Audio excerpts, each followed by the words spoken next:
حدیث میں آتا ہے کہ اللہ رب العالمین کو اس بندے سے زیادہ خوشی ہوتی ہے جب کوئی اس کا بھولا ہوا بندہ یا بھولی ہوئی بندی لوٹ کر آتا ہے، یعنی اللہ تعالیٰ اتنے خوش ہوتے ہیں۔ شیطان نے ہمیں بہکایا ہوا ہے کہ اللہ تعالیٰ کے سامنے میں کس منہ سے جاؤں۔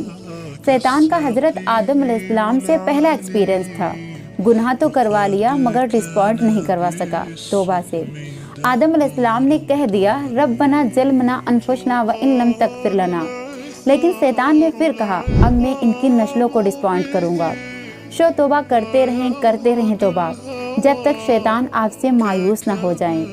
اللہ تعالیٰ کے توبہ استغفار سے ریلیٹڈ جو 4 نام ہیں، الغفور، الغفار، التواب، العفو، مطلب ان کی میننگ اگر ہم کریں گے تو ہمیں پتہ چلے گا کہ اللہ تعالیٰ آپ کے جو گناہ ہوتے ہیں وائپ آؤٹ کر دیتے ہیں، کتابوں سے بھی، فرشتوں کی میموری سے بھی، بالکل ایسے جیسے ہم نے کبھی گناہ کیا ہی نہیں ہے، صرف ایک سچی توبہ سے۔